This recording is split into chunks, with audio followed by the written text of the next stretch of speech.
This is Rob Pirie with the Coffee Runs Deep podcast, where we interview coffee farmers, coffee roasters, and we share their stories. I truly hope you enjoy the experience. What's going on, everybody? We got a special guest on today, and we discuss the current lockdowns in China, starting a coffee roasting company during the pandemic, and we also talk about green coffee that's actually produced in China, Kona coffee, and some current events happening in the world. Hope you enjoy. Let's dive in. Welcome to the Coffee Runs Deep podcast. I'm your host, Rob Pirie. And today we have a special guest on, currently living in China, Matt Liu with BerryBird Coffee. So let's dive into your story, dude. How you been? Good. Well, it could be better, but we're still living, so that's Yeah, good. I definitely want to get into that. But Yeah. Thanks first, for having me, just kind of Rob. introduce yourself and tell me what BerryBird, how you came up with the name with BerryBird, and then I want to hear your current situation. Sure. So, BerryBird, or technically BerryBird Island Roaster, is a concept we first started in like 2019, 2020. Um, so before, my family, at least, like part of my family lives in Hawaii. And then we used to go back and forth between Shanghai, of which we're living in now, and Hawaii. And then we will go and visit and back and forth. And there's beautiful coffee there. Like Kona coffee is great. It's amazing. Uh, and just side by side, like that coffee, we kind of took it for granted because we can always get Kona coffee whenever we want. And then when 2019 hit, like when that COVID thing started, we can't get out of where we are anymore. And then we're like, hey, that Kona coffee, do we have any more left in the cupboard? And then like we're like, oh no, we cannot find any more of that. So let's buy other coffee. And it just like it's like the taste of home. You're kind of missing out. Right. And then we're like, let's buy this on online. There's like online markets and whatever. It's called Taobao. And then like we tried it. It was not the real thing. Like that was very disappointing to us. And to us, it was like, we need more Kona coffee. Like for the whole year, we're just drinking Kona coffee, and we're having my mother like send over like Kona coffee from that's roasted by neighbors and sent over here. And then slowly but surely, like, hey, maybe we can do this in China. And then like by 2020, we found a little bird, and it's a little sparrow, like a little hatchling. And then we rescued it, and then it grew up. It's flying everywhere now. And then like we decided to name like the brand BerryBird, because it's got a nice ring to it. Like, because technically coffee is a cherry, right? Right. But BerryBird, it's got a nice ring to it. And we want to bring fully ripe, like the best conditioned cherries to be pulped and then processed and made into the best version of the Kona coffee or Hawaiian coffee possible, and bring it to China. And hence the name, BerryBird. And we've been here ever since for now. So you started roasting around 2019 then, or? 2021, we started getting the concept in 2020. And then and in 2019 it was like the start of the journey technically. Gotcha. And then but yeah, we started roasting in 2021. And then and I had a super amazing teacher. He's a in 2013 he won the second place. He won second place in like in the world roasting championship. So yeah, he's from Taiwan. His name is Bill. So Bill is quite legit with his roasting. And Oh, that's cool. yeah, so we learned from Bill, and then he's quite open to share his like knowledge and resources with us. And from that point on, we have other friends who helped out as well, like coffee shop owners that roast. And then we started finding common grounds and start getting to know this community of coffee in Shanghai. Yeah. So what did you first start roasting on? What was your first roaster? Our first roaster was well, technically, if we talk about like bulk, it's a Taiwanese brand. Okay. And I think it's called a Finma, but anyways, it's my teacher's roaster. It's Bill's roaster, Gotcha. basically. Okay.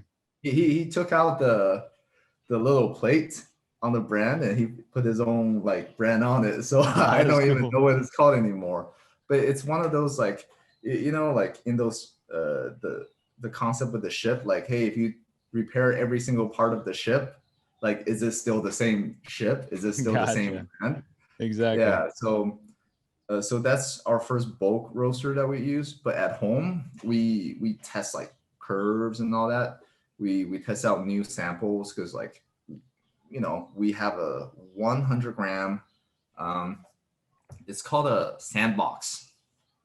Sandbox. Yeah, sandbox. It's the first version. It's a crowd-funded little roaster from Taiwan. Okay. And then you can. It's cool because like you can use it from your iPhone or like Android devices, and then like you get to see the all your roasting curves in real Gotcha. time, and like you can control the speed of rotation, the airflow, as well as heat, temperature, and all that. And so it's quite good, but it's only 100 grams, Right. so we can't do anything of scale with that. But it can roast some beautiful coffee nonetheless. It helps when you have like super expensive Panama coffee or like high-end Kona. If a customer just wants like, hey, let's say 100 grams or 200 grams, and you don't want to like put in a whole kilo in the roaster, that's something it can be done in like half an hour, so to 40 minutes, right? You Right. can roast it out and send it to them. But yeah, we also have an Ikawa Pro 100. Okay. Um, but that is right now stuck in Hawaii. Oh, dang. Yeah, so we're looking forward to roasting with that again. But then like Shanghai, like I said, like Shanghai is so full of like coffee culture. It's like the renaissance of coffee in China, Yeah. How basically. many shops are there? You said? So in 2021 it was 7,000, and I think this year is 8,000 coffee Wow. Is shops. that including roasters or just like coffee shops? Just coffee shops alone. Coffee Yeah. shops. Okay. So how what's the roaster competition look like? I mean, are there very many coffee roasters out there too?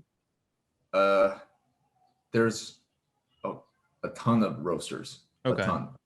And the competition is super fierce. It's kind of like when you guys had the interview with the other like Black Hawk veteran. I Yeah, yeah, forgot his yeah. name, but I Yeah. remember that. And Michael. then it sounded like Shanghai. Like in California, the competition sounds like Shanghai competition, right? And then people are less likely to share their secrets with you, and then Gotcha.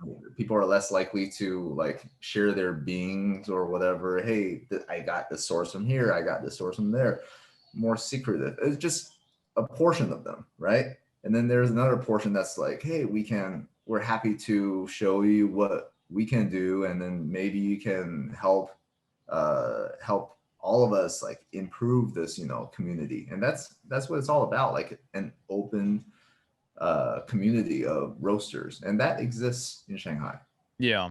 I'm kind of curious. So like I'm pretty uneducated as far as like the marketplace and stuff of China. So like I know we're a capitalist society over here. How does like creating a business and all that work over there? So if you want to sell coffee, do you have to get with like the government, or can you just go and start selling some coffee? So it is a super complicated process to start your own company in China. So to start food is another thing. Like in Shanghai, it's especially strict because food safety is very important. Like there's been a lot of scenarios where let's say there was one case where our roastery that we work with had like one day all of a sudden they're like, hey, you need to save samples. Like whatever you roast, you must save samples here so we can trace it back if your coffee becomes like a problem, right?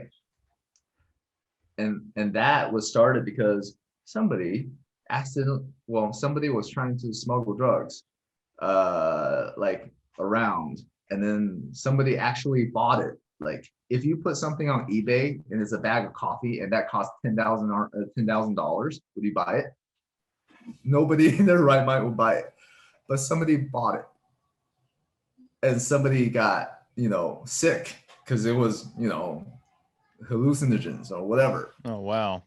And then from that point on, the Shanghai like roasting standard, like safety standard, became a lot higher. It's a good thing. I have to say it is a good thing. But at the same time, like if you want to start a company, you need to register your license under food on trading and all that. And that costs a lot of money as well. Like it costs like I think it was $1,000 or $2,000 to just get that started. And then once we have that started, by the way, if you have a coffee beans business, it doesn't mean you can sell like brewed coffee. Like it's not like that. Gotcha. Yeah, you need an actual like physical location to even have a cart anywhere to sell like brewed coffee. Okay. Wow. So as far as like setting a market price or something, are you can you set the price to whatever you want it to be, or is it kind of like some standard you got to hit with that as well? So my background is in like economics and analytics. So for us, it was never really about like what we can sell at a max of. And then Shanghai and China is quite free with its like pricing system. Like you can sell whatever price that you deem fit. But I guess it like right now during this like COVID time, you just can't mark it up like 400%, Right. You can't like gouge or anything like that. Yeah, because like people are limited with their access to food and resources, more limited than before. So like, it's only fair that you keep it at a normal or at least relatively normal price. But Yeah. before that, you can sell a bag of coffee. Some people sell it for like, 1,000 RMB, which is like $150 for a bag of coffee. Okay. And that's people will buy that. Yeah. So what's the exchange rate there? Like, it don't have to be like exact, but I mean, so like, say you buy a normal bag of coffee here is between 16 and say $20. Like, what's a normal 12-ounce, bag of coffee over there? Sorry, how many ounces or grams? Like 12 ounces is like the normal bag of coffee, like you see on a Yeah. shelf over here. So like, in California, wherever. What's like is it the same price, or are y'all paying a little bit more, or how does that kind of look? Because of the import tariffs actually dictate how much like you get affected by your end price to your consumers.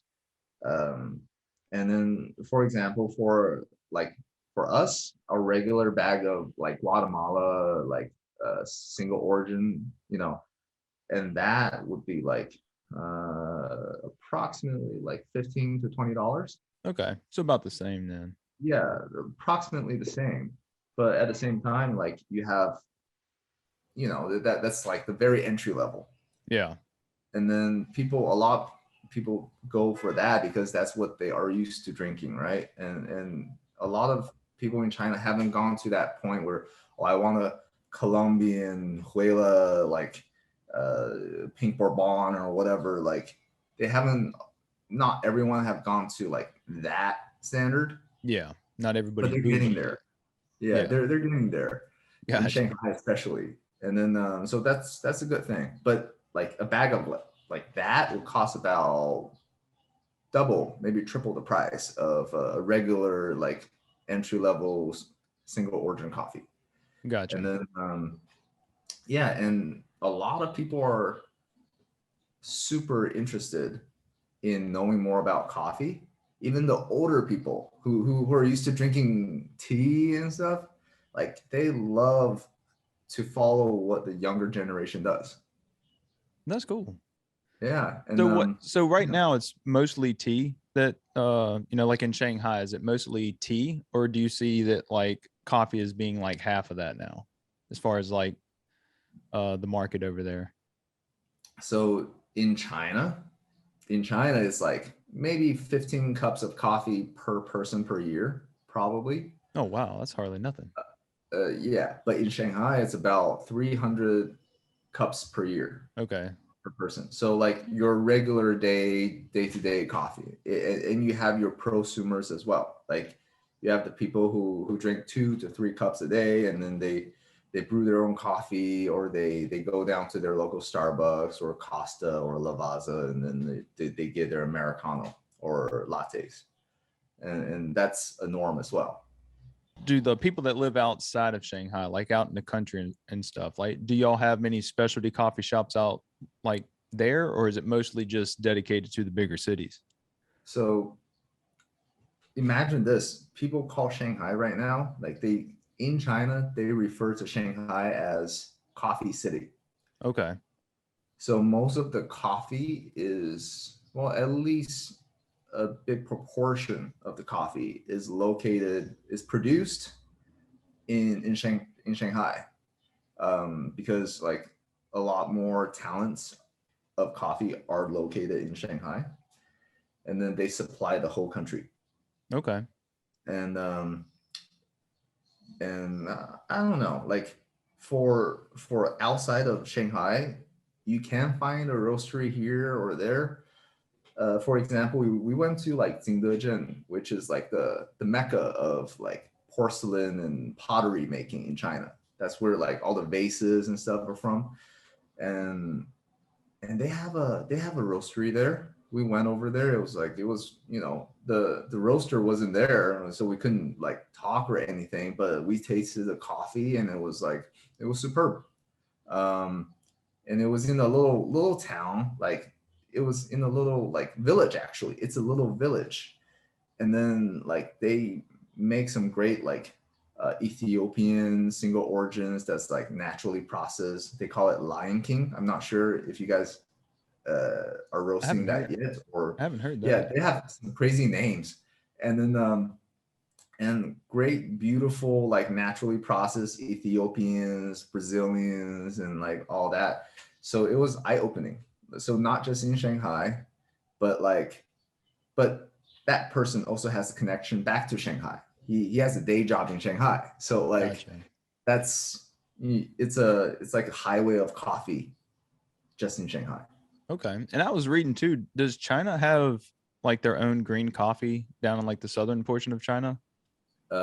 So Yunnan, where it's beautiful there. So that's where they produce a type of like fermented tea. It's Okay. called pure tea. And this black tea, what like that growing region is about 1,000 meters in terms of altitude on average. And they first started with catamore. And this catamore first, when coffee first gets planted, it doesn't taste wonderful. It Right. needs time to like really age and like and have enough commercially producible like fruits. Right. And then in the beginning, it was just like not so great. In the beginning, it was like people the best minds of coffee tried to use the heaviest type of processing possible to make it okay tasting. Yeah, but like now it's getting a lot better. It's they're having these like anaerobic fermentation like coffees that taste like black tea, tastes like black tea and cherry and like pineapples, guava, like all these flavors. Oh, wow. Although I must say, it's not very full bodied. It's almost like a tea. I Gotcha. guess where they produce tea, it will taste like a tea. Yeah. Uh, but it's getting a lot better. Yeah. How big is that region? I mean, do they have room to kind of expand that area with coffee if they wanted to, or is it kind of a smaller region that even allows that type of agriculture? So um, this is how big it is. Nestle just bought out huge plots of land there. Oh, wow. Okay. So they're growing coffee like there's no tomorrow. And then there's a little company called Torch, and and they are all about promoting Yunnan coffee, and they can produce for the whole country. Like they have enough bulk to supply the whole country of China, and even the world. But it's less exported than a lot of other, like for example, if you go like side by side from Ethiopian coffee to Yunnan coffee, there's a lot more Ethiopians being bought than Yunnan, right? And then there's also another region. It's in Hainan. It's in like a little island with no altitude at all. Like, and that one they only produce mostly Robusta, like 90% Robusta. And to the locals, they like it, but like it's not yet there. Like Yeah. it's not yet like at a very specialty level like coffee, but they're trying to get it better. Yeah. Gotcha. Yeah, I've been kind of curious about that because I don't know where I was looking at, but yeah, I was noticed that China had green coffee. I never heard that before. It's my first time kind of reading about it. I was clueless. I didn't even realize China. I knew India did. I knew, the southern countries right below China, Yeah. Thailand and all them, but I didn't realize China did. Yeah, and a lot of people love that whenever they travel to like Malaysia or Thailand, they have that heavy milk and sugar and blend it with like, like Robusta coffee, and that Right. they love it. So people are searching for that taste once they come back to China, and there is a supply for that as well. So but yeah, we let's say there's one coffee that people really love, Indonesian coffee. Yeah, people love that I think it's called Mendeling. Yes. Yeah, I don't know how to Mendeling. pronounce it either, but I know exactly which one you're talking about. I Yeah, always call it Mahalong or something like that. Malong. I have no idea, yeah, it's but the people love that. They yeah, love that here, and then yeah, they love Blue Mountains, and like your Panama geishas, and like it's a very developed like variety of greens that you can get, and you have like a ton of green suppliers in China. yeah. Even So, yeah. so as far as like where the coffee that you were selling, were you selling strictly like Kona coffee, or was you selling other types of coffees as well? So we first started with just Kona coffee, and then we realized because of like the import restrictions and all that, it is really difficult to do it right, like because that timing from the time that you order to the time that it actually reaches your hand, it takes months, Yeah, and it's a logistical challenge. So we have to supplement, like coffee demands with other coffees. Like we first started with Guatemalan Typica, which is funny because um, Hawaiian Kona coffee, that's originally like at least a big portion of that is originally from Guatemala, right? Guatemalan Typica, and then that's transplanted into Hawaii and found its roots, and it really grew. I Yeah. didn't realize that. Okay. And then when we actually like started doing Guatemalan coffee, we realized we can reach a lot more customers because the pricing for Kona is a lot higher because of the import costs and all that, the tariffs, but like for Guatemalan, there's less of that, and you can sell for a regular cup of coffee that can compete with your supermarket pricing.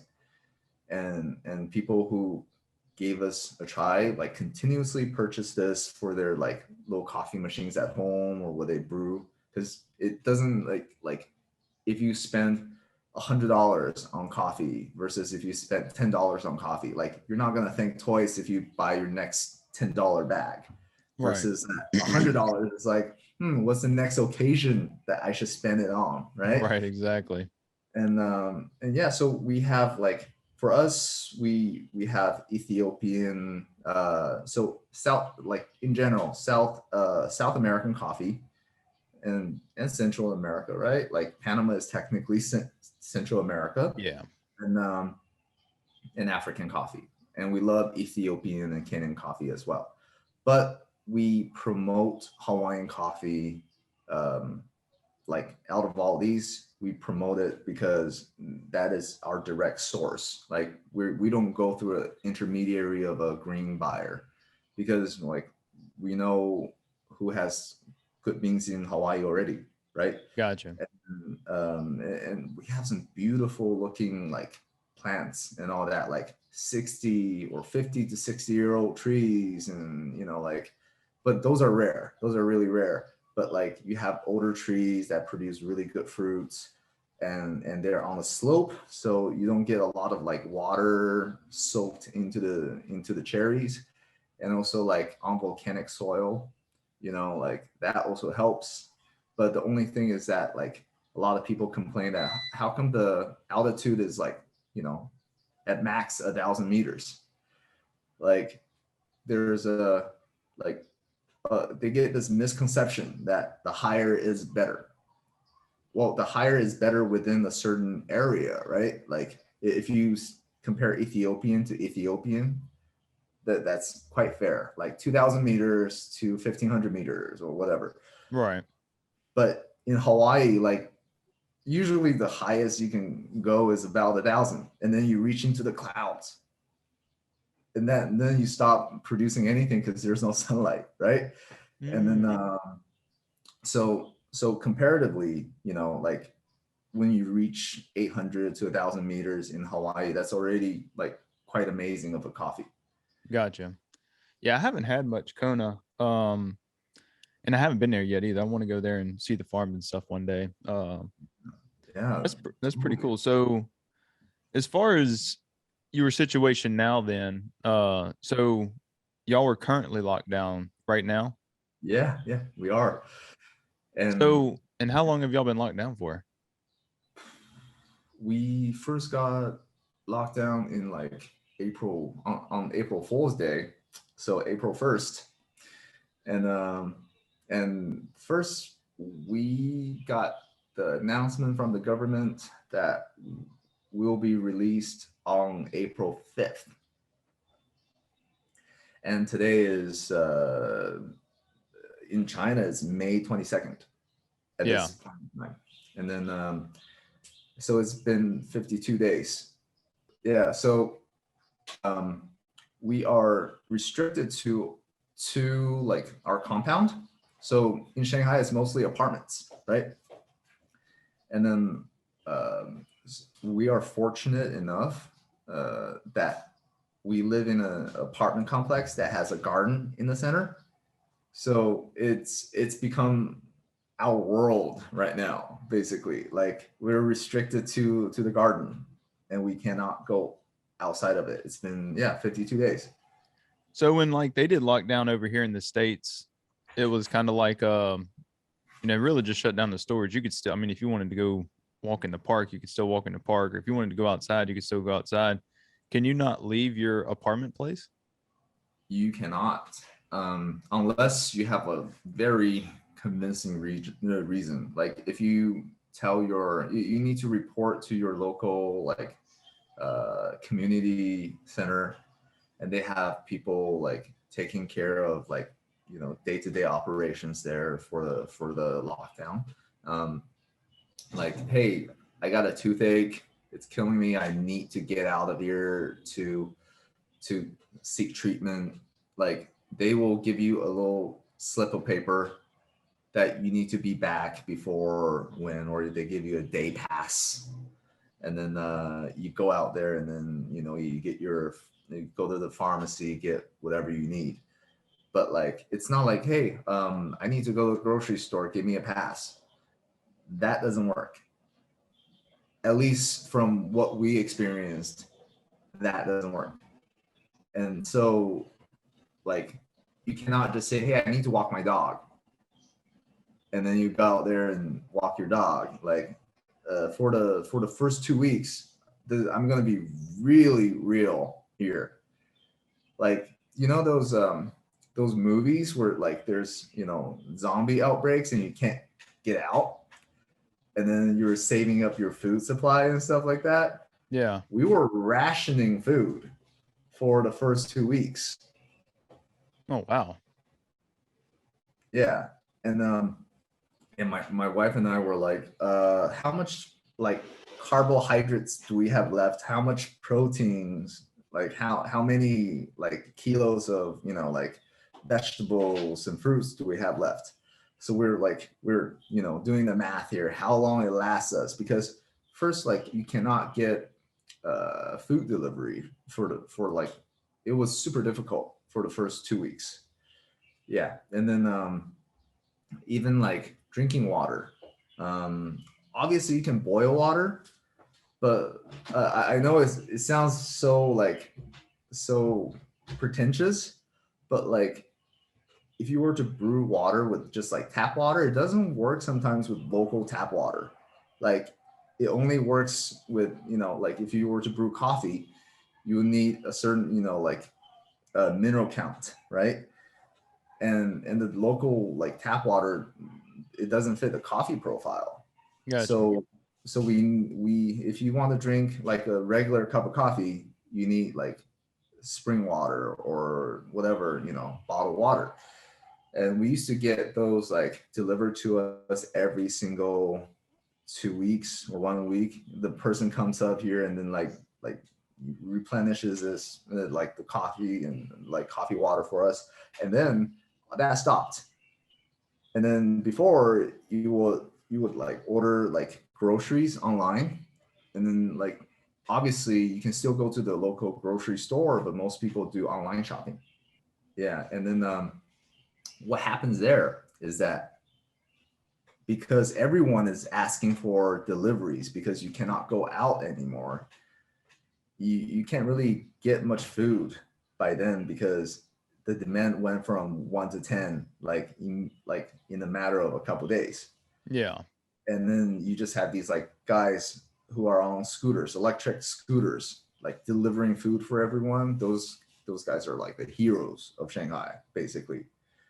If it weren't for them, probably starved to death by now, possibly. Yeah. That's crazy, dude. So so your full-time thing is coffee then, right?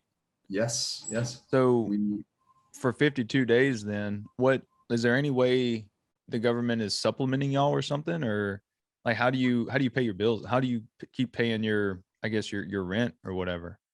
As of right now, it is tough. It is super tough to like. Uh, Sorry, I think the connection is a little less stable, Yeah, it's getting a little choppy. but yeah. So now, if we were to do business, it's actually like okay, because um, there's those guys on scooters. Like, they can do the deliveries and stuff, and then within our compound, within our apartment complex, we have some neighbors who might need some coffee and stuff. Like, we keep the pricing the same, if not lower than pre-lockdown prices, because we just don't feel like we should profit from other people's agony, you know? Right. Um, but we also work with, so our big roastery, it's called Roastery 6 in Shanghai. They just reopened, and what we do is we choose a coffee bean, and then we choose a profile that we know, like, they use these like big probats, right? And there's profiles saved on the probat, and from the experience that we have knowing the machine, we tell them, okay, so run it with that profile. like, and then they help us run the profile, and then they send the beans to our customers directly or indirectly from us or our customers. We can still do that. But if we were a physical store, we would be in deep trouble. Yeah. So if you had a Like, coffee shop or something like that, you'd be shut down. yeah, basically those like independent stores, like if you don't have a like consistent supply chain that's like very you know, like if this one breaks, you can still get beans from that. Like if you don't have that sort of like a structure, you would stop business for 2 months already. Maybe like some businesses stopped around mid-March, so by now it would be like more than 2 months. Yeah. Imagine the rent, the yeah, uh, like also like if you're staffing like 2 3 like baristas, and then like your yeah, you would be in a lot of debt right now. Yeah. It's just crazy right now. So, is the government doing anything to kind of help supplement those kind of companies that are, coffee shops and stuff that are down, or is it just you're just kind of screwed?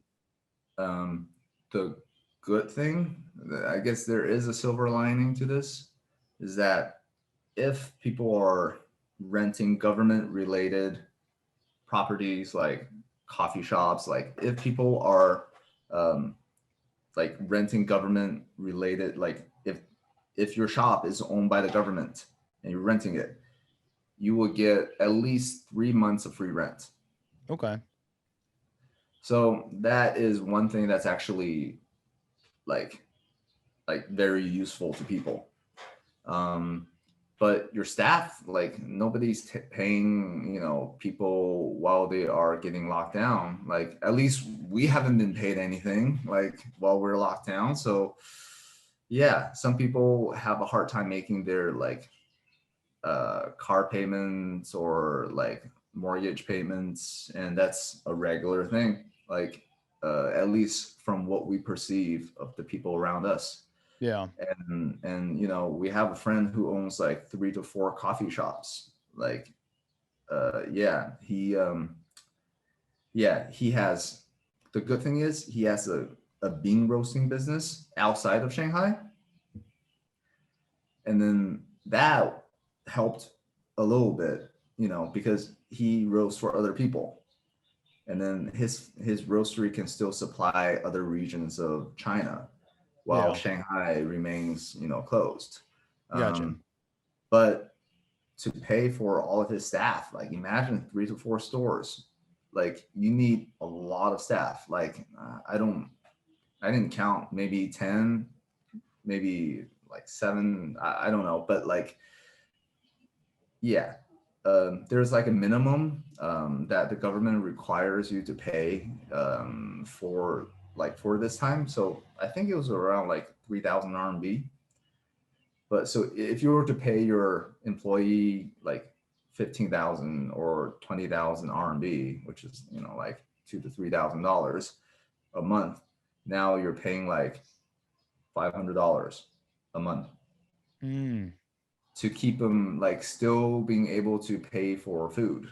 yeah. Rent is nearly impossible because like Shanghai properties are super expensive, like New York.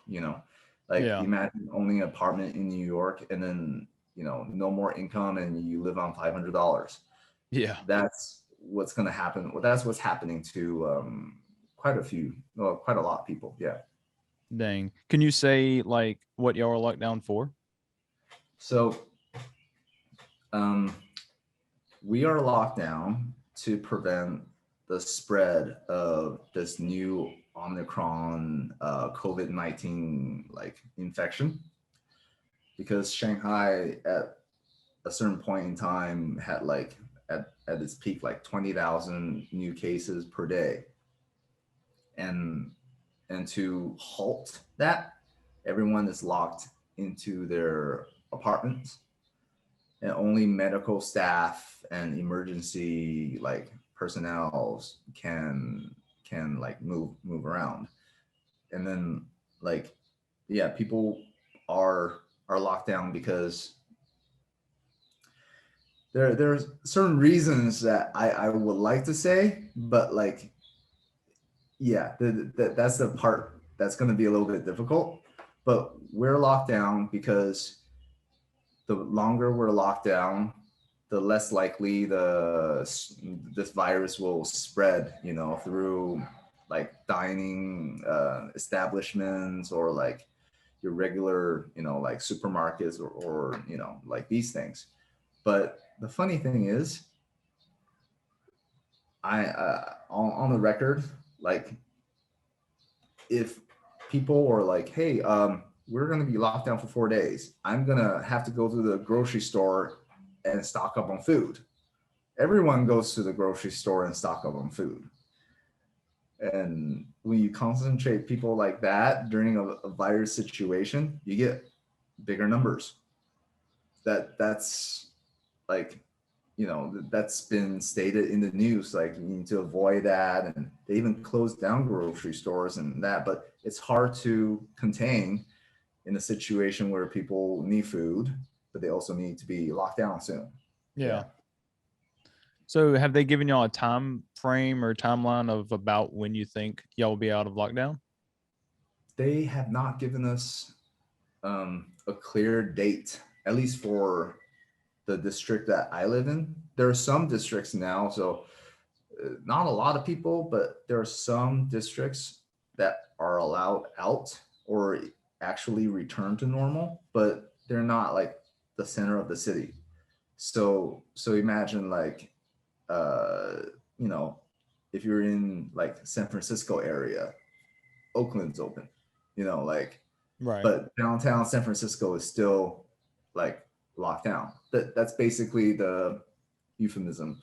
But like, um, first they said April 5th, and then and then that was the original date.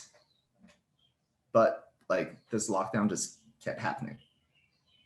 And we're not sure when we can actually return to normal, like that normal day-to-day operations, like maybe mid-June, like, yeah, maybe mid-June. I'm only guessing. Yeah.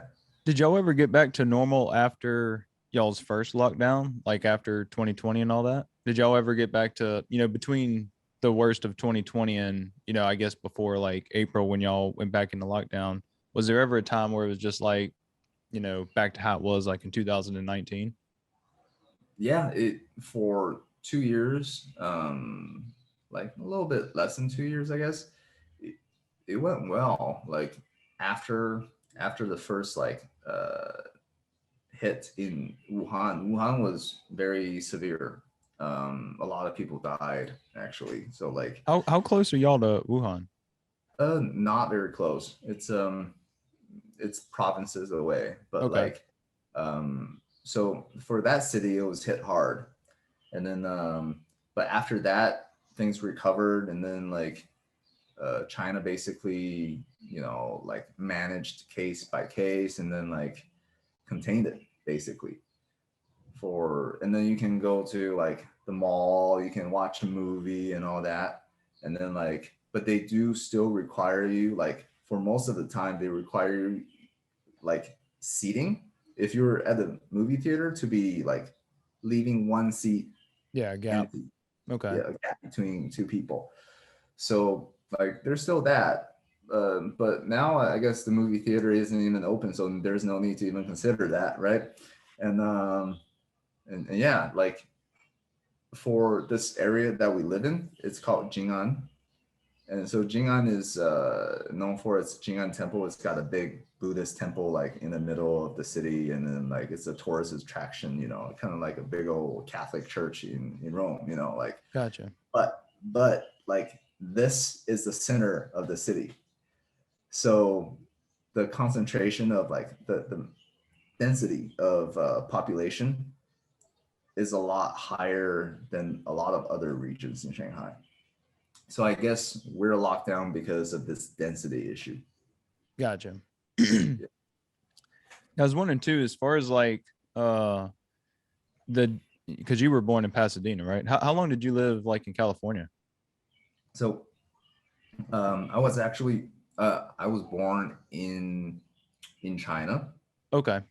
and then like I grew up in LA, Pasadena area, and then that for for my formative years, like middle school, high school, like in LA, and then my family moved to Kona, and like I went to university in UC Santa Barbara. So yeah, Gauchos. Okay. And Santa Barbara's nice. yeah, Santa Barbara is nice. It's a great college if you like to do electrical engineering and party. Uh, but yeah, you can, yeah, it's terrific. Right now, not one day have I not thought about the beach. Really, like going from LA to Hawaii, it's like there's always a beach there. Yeah. And then yeah, can't wait to get out of this lockdown. Yeah. So what's the biggest difference between like, the States, I guess, and then kind of like where you're living in China right now, Shanghai? so so no, regular times or COVID Yeah, just time? kind of like what are the bigger, like what's the kind of biggest differences as far as like, I guess like with the freedoms you can kind of have, or like what you can do, what you're allowed to do, what you can maybe do over there that you can't allow, what you're maybe not allowed to do over here and stuff like that. So first, like going to be very selective here. Um, in Shanghai, it's the public safety is a lot better than that of LA. I must say, public safety is amazing.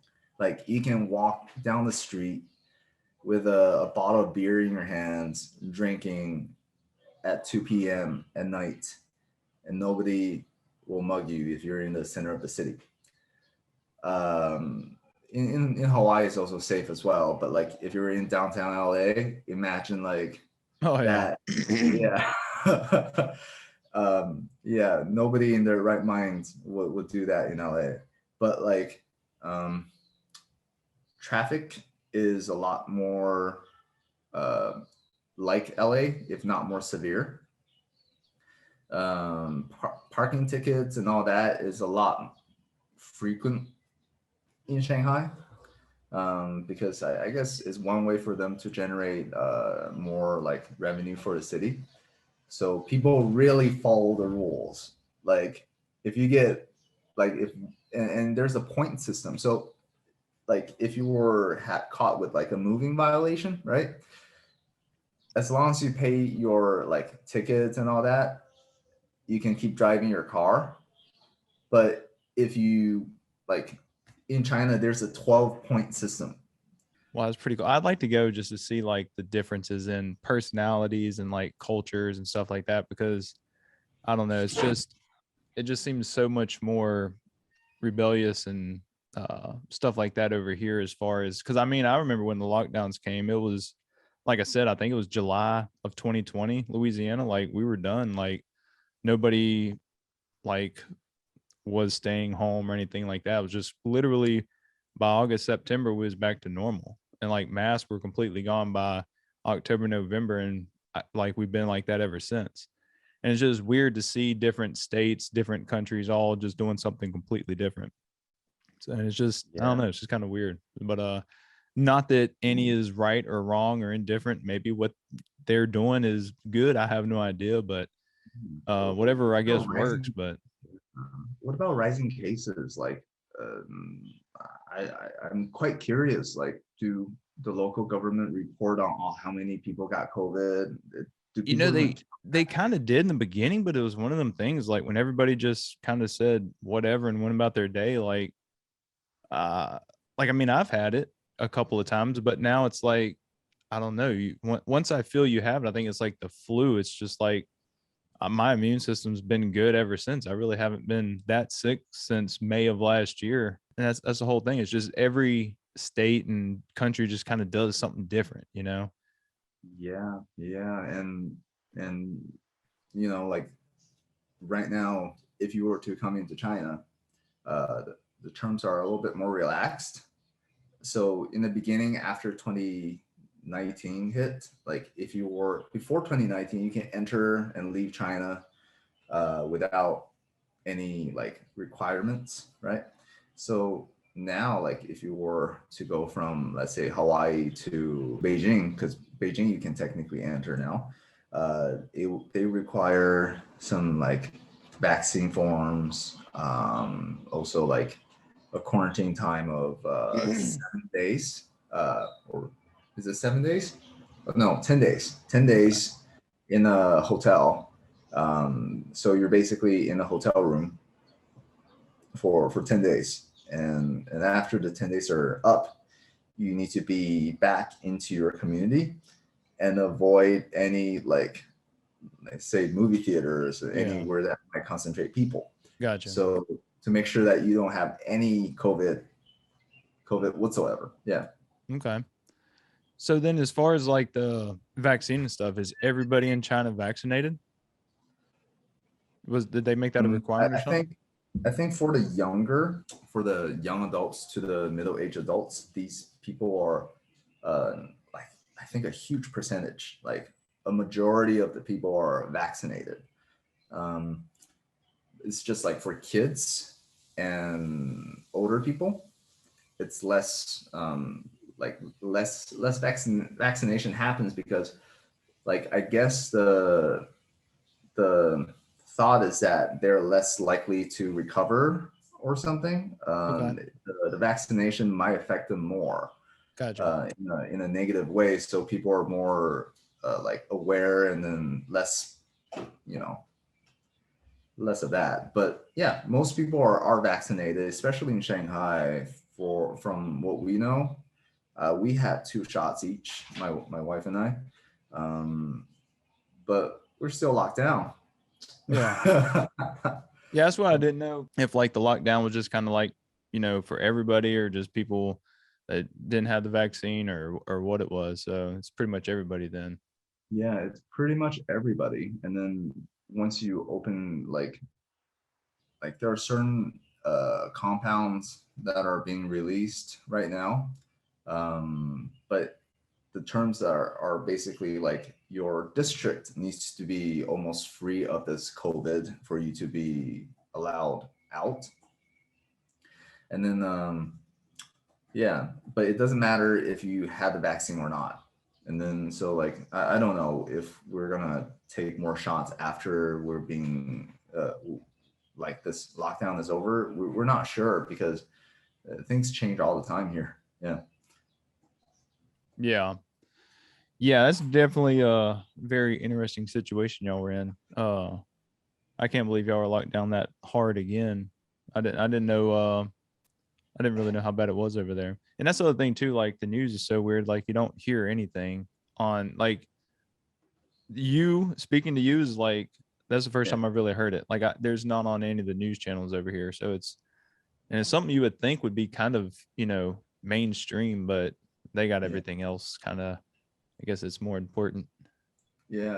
I So, guess for local news, it's less likely to cover, yeah. but for like New York Times, BBC, or like Guardian, stuff like this, they cover it quite frequently. And then some have their own like perspectives on it, and some are more like neutral, but like people do cover it, but it's not like if I'm living in New York, unless I have business in Shanghai, it doesn't matter to me, right? Yeah. So unless you're interested in like global affairs, then like not a lot of people would care.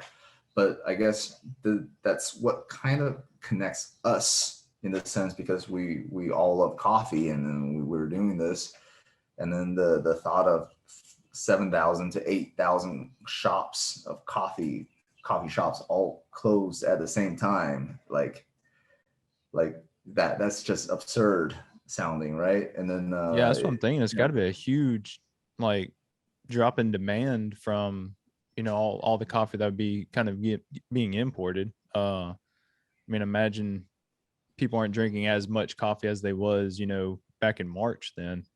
yeah. So what's your goals going forward then with BerryBird, and what's your plans? So for BerryBird, we so that's a very good question. That I saw that, like I saw the list, and I'm like, what's our next thing for 2022, right? Would people like come back to Shanghai? Like, because there's a lot of people who left Shanghai, right? Would they come back to Shanghai? Would the coffee demand still remain like relatively normal in Shanghai? Like, we might like say, hey, we might spend some time in Hawaii, and then get this out of our system first, and then like go back and forth when China gets a little bit more like relaxed with the quarantine time. Yeah. But like for the near future, for the next few months, we really have to play by ear, because first off, like there are cities that are locked down and then re-lockdown.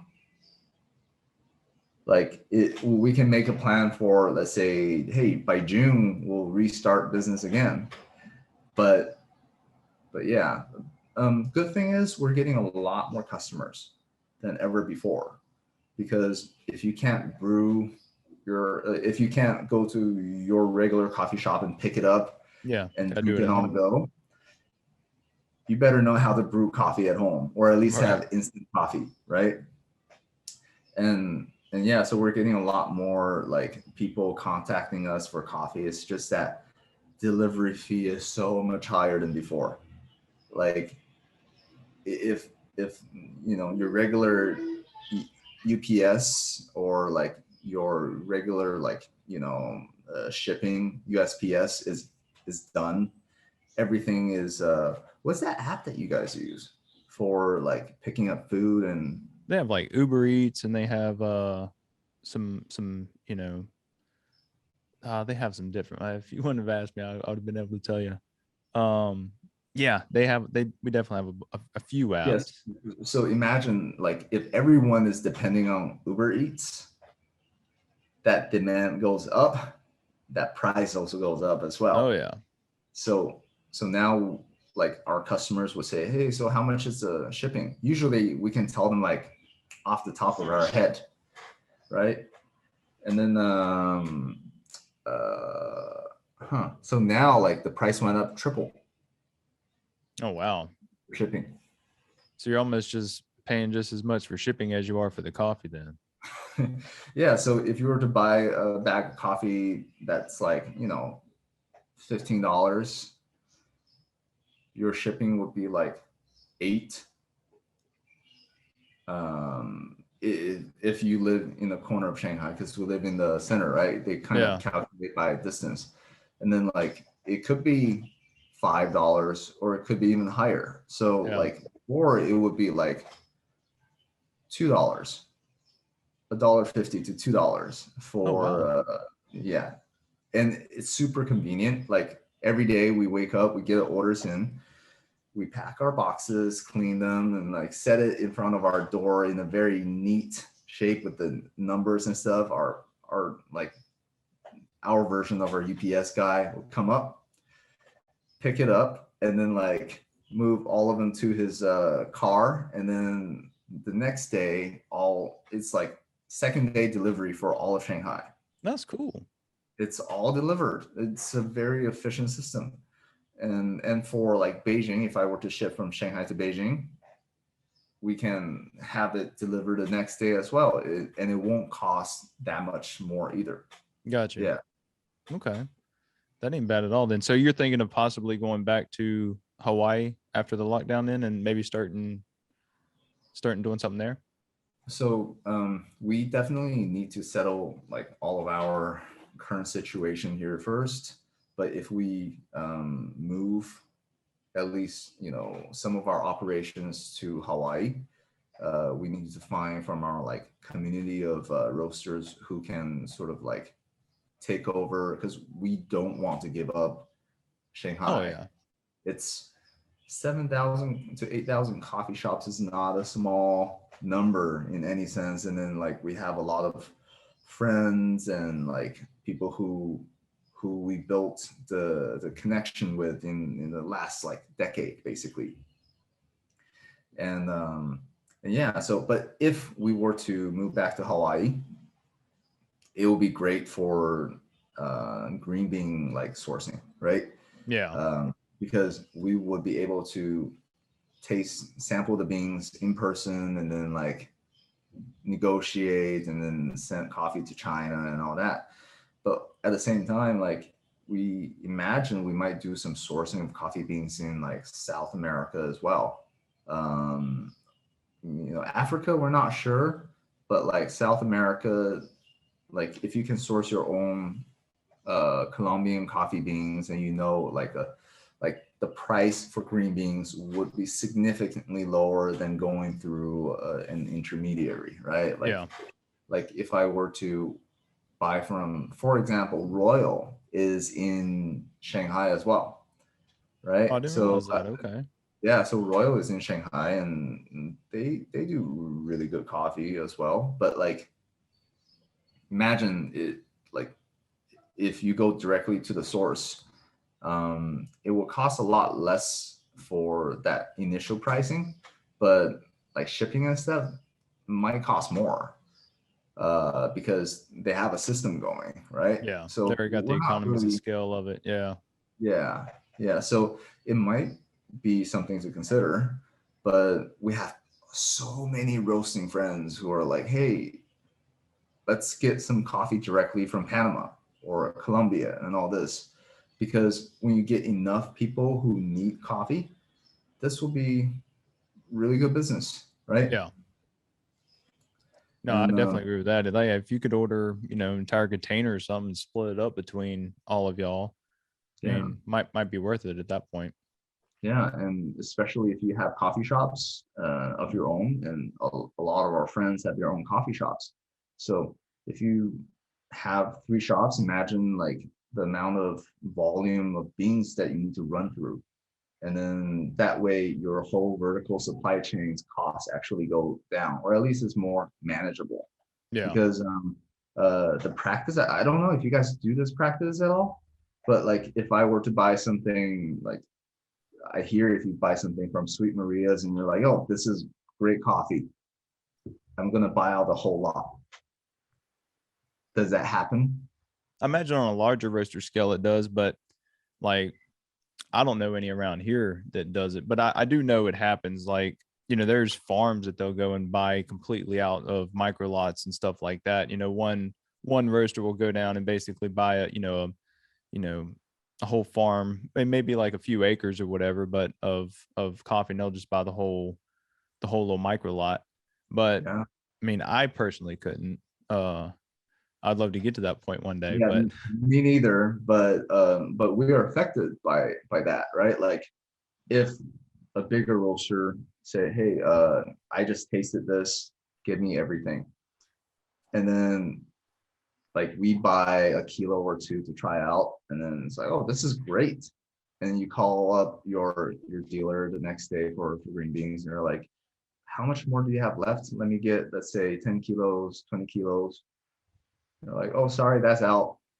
yeah. And that is such a bummer. And that happens so much in China. Actually, that probably does happen a good bit. Now thinking about it, I mean, because sometimes you do get some coffee from one of these importers, and then you try to go back and get a little more, and it's completely gone. So it does go quick. Yeah. And I know Japan will do that too. Like I know Japan will buy out whole micro lots Yeah. completely, and like the farmer actually just deals straight with Japan. They don't deal with anybody else, and they sell their coffee to them every year, just about. Yeah. So Yeah. they are very good at that. Like the Japanese dealers, the Taiwan, like the local Taiwan like dealers, they're very similar in the sense Yeah. like, um, yeah. With Japan, we also buy green beans from a dealer in Japan as well.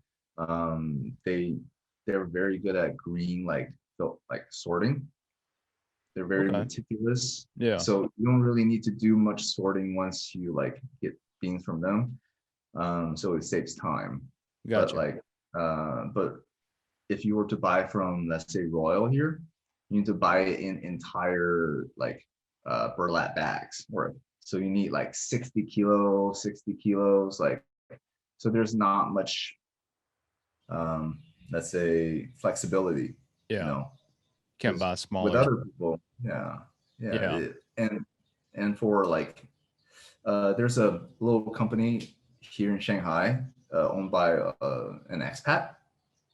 You can buy, let's say, hey, I want 100 grams of this Panama geisha from like Esmeralda or something like that, and you can just pay it like for that portion, 100 grams of Panama geisha, Oh and that wow. way, like if you love it, you can buy more. You can move up to a kilo or 10 kilos in the sort. But like to me, that's the amazing thing about like Shanghai coffee.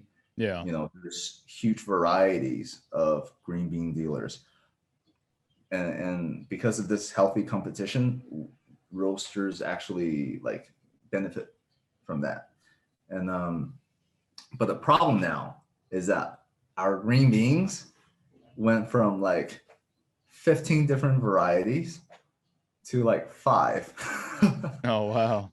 Yeah, so we still have our Hawaiian because we buy them like in bulk, but like in like our Guatemalan coffee, we went out of that in like mid-April. We had to restock.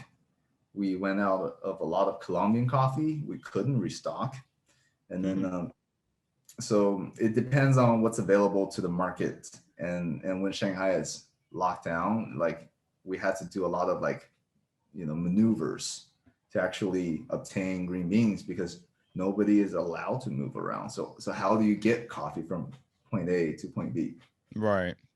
And yeah, it really depends on like your connections to the community, right? If people are like, hey, I'm willing to go the extra mile for you and the sort, like that for us is super important.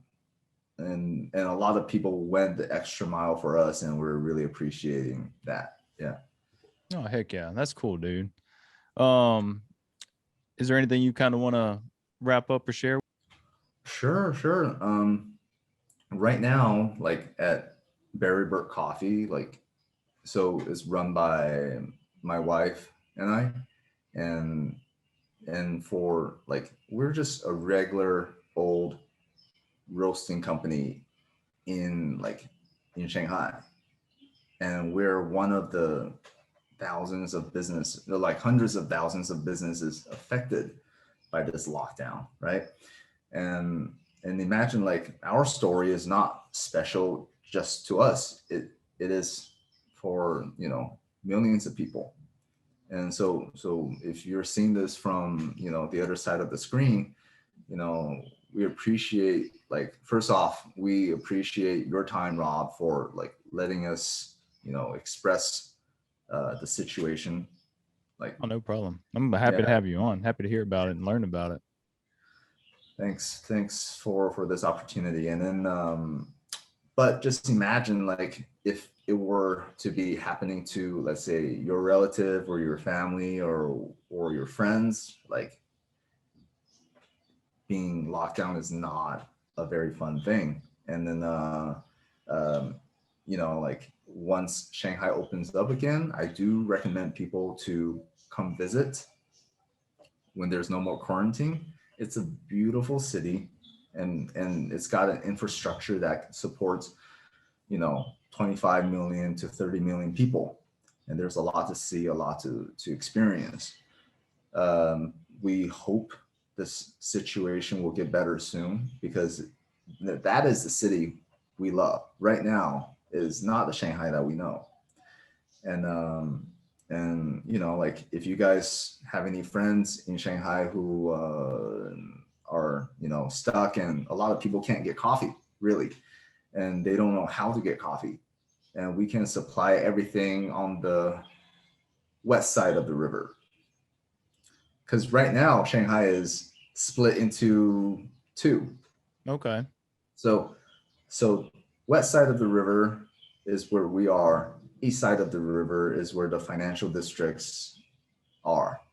And so we're on the west side, and we can only deliver to the west side of the river. Mm. And so if anyone needs any like coffee, we don't have any like minimum order quantities, because a lot of people are trying to like bulk up and, Yeah, you know, stock up. stock up. We don't have any like requirements for that. We're very flexible, so we can help whoever needs that. But at the same time, it's like this is a situation that is unheard of for like the past 100 or 200 years in Shanghai or in Chinese history. So this is quite new, and we're open to like know more people how you guys are roasting back in the US.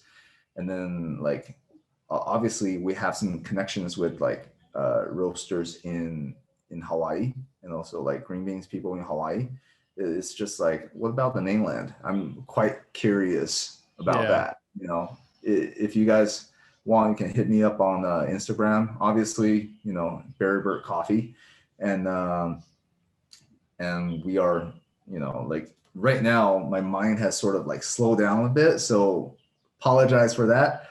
But you know, if like there's more information being exchanged and all that, and if you guys want to share your coffee with people like in Shanghai, of the 7,000 coffee shops, you know, all that, we're happy to be the like that that medium between the two sides. That's something that we've been trying to promote this whole time. So from us to you guys on the other side of the screen, like, you know, we appreciate your time as well to have us here, you know. Yeah. No, I really happy to have you on. I want to talk to you in a little bit, kind of offline or whatever. But yeah, I'll link all your stuff below, like in all your Instagram stuff like that, and you know where they can reach out to you. And yeah, truly happy to have you on, Matt. Thanks, Rob. It's quite a special occasion for us as well, and we've been watching your channel for a long time now. And then you know, it's quite like the stuff that you make, I share with my friends and roasters here in China. They're like, oh, this is us, but in the US, it starts to break down the barriers between, like, you know, borders, and start connecting the cultures. Is quite Right. quite awesome. Thank you. Heck yeah, no problem, man. I appreciate y'all watching and stuff. So We'll keep promoting. heck yeah, Matt. Have a good one, dude. Thanks so much for tuning into the Coffee Runs Deep podcast. I truly appreciate it. If you'd like to follow Matt at BerryBird, I will link the website and social medias below. If you would like to support this podcast via Patreon, the link will be below as well for that. Reviews on iTunes are a huge help, so please do that if you so desire.